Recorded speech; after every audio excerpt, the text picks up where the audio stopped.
ये कहानी है दंतासुर नाम के एक मायावी राक्षस की, एक अभिशप्त तांत्रिक आत्मा जिसने वर्षों की साधना से भयंकर शक्तियां प्राप्त कर ली थीं। जहां भी गया वहां सिर्फ डर, चीखें और अंधेरा छोड़ गया। जब भी वह किसी सुंदर स्त्री को देखता तो उठा ले जाता, उनका शोषण करता और जब मन भर जाता तो उनकी जीवन लीला समाप्त कर देता। सबसे डरावनी बात ये थी, जो भी उस पर हमला करता उसकी शक्ति उसी में समा जाती। जितने भी योद्धा उसे समाप्त करने गए उन सबकी जीवन लीला समाप्त हो गई। लेकिन कहते हैं ना, जब पाप अपनी सीमा पार कर जाए तो उसका अंत भी निश्चित होता है। उसी समय सौरपुर राज्य अपनी समृद्ध, वीरता और सांस्कृतिक वैभव के लिए जाना जाता था। यहाँ के राजा चंद्रसेन थे, जो पराक्रमी तो थे पर भीतर से बेहद अकेले। बहुत समय बीत चुका था पर सौरपुर के महाराज चंद्रसेन और महारानी यशोधरा की झोली संतान सुख से खाली ही थी। राजमहल के गलियारों में अक्सर यही चर्चा होती थी कि राज्य का उत्तराधिकारी कौन होगा, परंतु इस शून्यता से सबसे अधिक खुश यदि कोई था तो वह था राजा का सबसे विश्वास पात्र राजमंत्री सुबंधु। राजमंत्री कभी नहीं चाहते थे कि राजा की संतान हो। राजमंत्री एक वारिस का जन्म उसकी हर महत्वाकांक्षा को डुबो सकता था।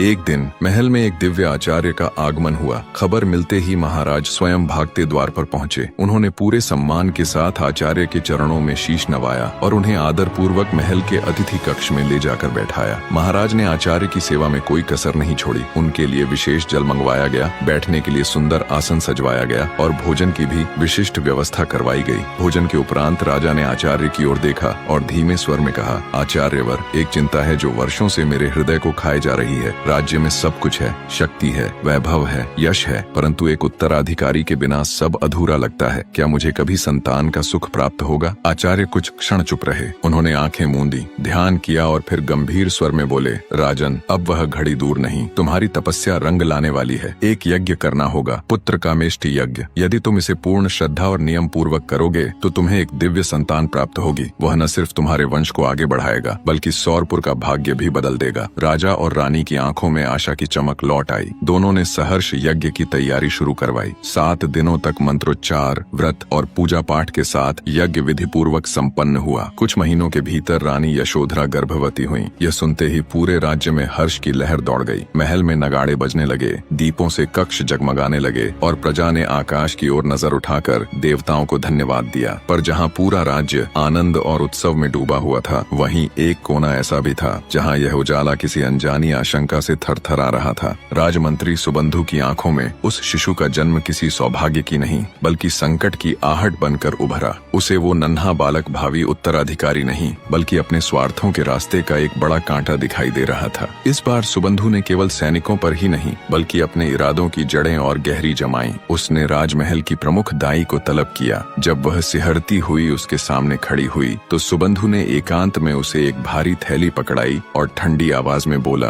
तुम्हें बस एक काम करना है। जैसे ही रानी शिशु को जन्म दे, चुपचाप उस नवजात को मुझे सौंप देना और उसके स्थान पर कुछ ऐसा रख देना जिससे किसी को कोई शक न हो। कोई मांस का टुकड़ा या कोई मरा हुआ भ्रूण, बस ऐसा कि देखने वाले यही समझें कि संतान मृत पैदा हुई है। दाई के चेहरे पर भय की लकीरें थीं, लेकिन जैसे ही थैली में खनकती स्वर्ण मुद्राओं की आवाज उसके कानों में पड़ी, उसका डर धीरे धीरे लालच में बदलने लगा। कुछ ही दिनों के भीतर रानी यशोधरा ने रात्रि के अंतिम पहर में एक सुंदर और स्वस्थ पुत्र को जन्म दिया। दाई ने उस शिशु को अपनी गोद में उठाया। रानी की आंखों में छलकते प्रेम और मातृत्व की चमक को देखा, लेकिन स्वर्ण की परछाई अब उसकी आत्मा पर पड़ चुकी थी। उसने नवजात को धीरे से अपने वस्त्रों में छुपाया और रानी के पास एक खून सना कपड़ा रख दिया जिसमें कोई मरा हुआ सा मांस का टुकड़ा था। रानी मूर्छा में थी। उन्हें कुछ भी पता न था कि क्या हो रहा है, क्या खो चुका है। दूसरी ओर दाई ने वैसा ही किया जैसा कहा गया था। वह बालक को लेकर सीधा सुबंधु के पास पहुंची और उसे सौंप दिया। सुबंधु ने चेहरे पर कोई भाव नहीं आने दिया, बस 4 सैनिकों की ओर देखा और आंखों से इशारा किया, इसे राज्य की सीमा से दूर ले जाओ। उसने शांत लेकिन निष्ठुर स्वर में कहा, इतना दूर कि इसका नाम भी इतिहास में कहीं न बचे। रात के सन्नाटे में 4 सैनिक उस नवजात शिशु को लेकर महल से निकल पड़े। लंबा सफर तय करके वे एक ऊंची पहाड़ी पर पहुंचे जहाँ नीचे एक उफनती नदी बह रही थी।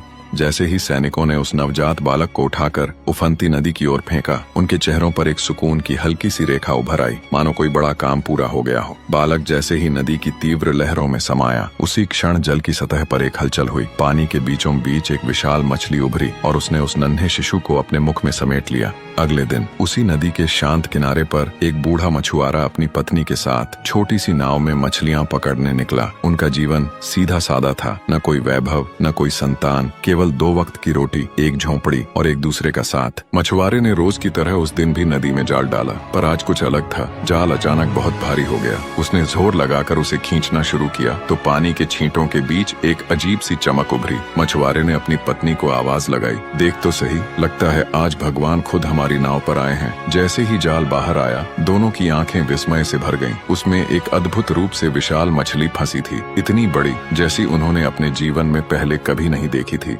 मछुआरे ने जैसे ही मछली के पेट में चिरा लगाया, उसकी छुरी थम गई और रूह तक एक सिहरन दौड़ गई। मछुआरे ने अपनी पत्नी को आवाज लगाई और कहा, देखो तो सही क्या निकला है। पत्नी ने जो देखा वह अविश्वसनीय था। मछली के भीतर एक नवजात बालक था जो संपूर्ण रूप से स्वस्थ, उसकी त्वचा पर कोई खरोंच नहीं और आंखें बंद होते हुए भी चेहरा इतना शांत जैसे ईश्वर ने जन्म लिया हो। मछुआरन की आंखें छलक आईं और वह वहीं जमीन पर बैठ गई और कांपते हाथों से उस बालक को गोद में उठा लिया और बोली, हे ईश्वर, तूने हमें अपने ही रूप में पुत्र दिया है। अब यह बालक हमारा है, यही हमारा भाग्य है। मछुआरे ने आसमान की ओर देखकर ईश्वर को हाथ जोड़कर धन्यवाद कहा। अब उन्हें किसी सवाल की आवश्यकता नहीं थी, उत्तर उनकी गोद में था। उसी दिन उन्होंने उस बालक का नाम रखा वीरथ, क्योंकि जो मृत्यु के मुख से लौटे उन्हें ही तो वीर कहा जाता है। उधर महल में जब रानी यशोधरा की चेतना लौटी, तब दाई ने कांपते स्वर में कहा, रानी, आपने मृत भ्रूण को जन्म दिया है। इतना सुनते ही रानी फूट फूट कर विलाप करने लगी। राजा ने सांत्वना देते हुए कहा, यह सब ईश्वर की इच्छा है। पर उस क्षण एक माँ की खामोशी हर शब्द से अधिक चीखती हुई प्रतीत हो रही थी। वीरथ का बचपन नदी के किनारे और घने जंगलों के बीच बीता। दिन चढ़ते ही वह कभी पहाड़ों पर चढ़ता तो कभी पेड़ों की डालियों से झूलता। हर रोज कुछ नया करता, कुछ नया सीखता। अब वो 15 बरस का हो चुका था। हर बार जब अपने माता पिता के साथ नदी किनारे मछली पकड़ने आता तो उसकी नजर उस सामने खड़े विशाल पहाड़ पर टिक जाती। उसकी चोटी पर एक अकेला वृक्ष खड़ा था, शांत, विशाल, मानो आकाश से बातें कर रहा हो। वीरथ उसे हर रोज देखता और उसके भीतर एक आवाज गूंजती, आजा, तेरा ही